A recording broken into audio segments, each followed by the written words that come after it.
Well, MLGW CEO Doug McGowen, who you just heard from a second ago, assuring customers in Shelby County that thousands of people still in the dark will have their lights and air conditioning back on soon. But about 18,000 customers are without power and have been since Sunday night.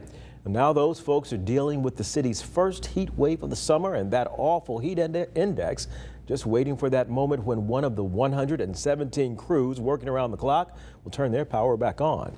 The outages affecting homeowners, businesses, even local Airbnbs in our area. Here's Jay Shakur.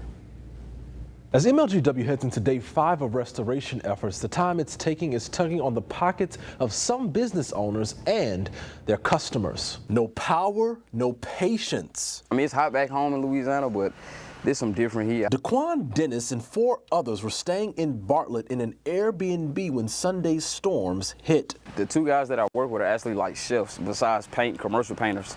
So they're buying expensive crab legs, all the shrimps for gumbos and all the straight raw meats, and you know, they straight raw meat cookers just like that. So when the power kind of took the food, man, that kind of hurt us real bad. It did. But then we just started seeing like clouds coming in and debris just flying all over the streets, leaving them without power and spoiling the food supply they bought for their 2-month work stay. We're on day 5 of the power being out. Memphis Airbnb owner Karen Jolly says her entire Bartlett neighborhood is still without power. Because you never know a person's situation unless you're actually in it. I would say to MLGW to just please just consider whatever type of infrastructure improvements that you need to make, go ahead and make those improvements. Jolly says Memphis Light, Gas and Water gave her a deadline of Wednesday afternoon to complete repairs, but nearly 24 hours later, and she's still in the dark. Watchdog groups believe this could have been prevented.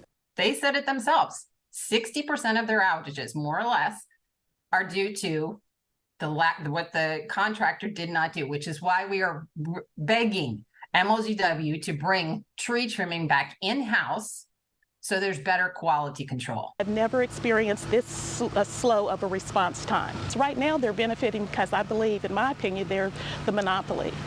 They have no competition, and so they get the chance to figure it out. Now, overall, just looking at what MLGW is dealing with, the utility has replaced 350 wood electric poles. 50 more have been discovered, and in an average year, MLGW replaces 600 poles.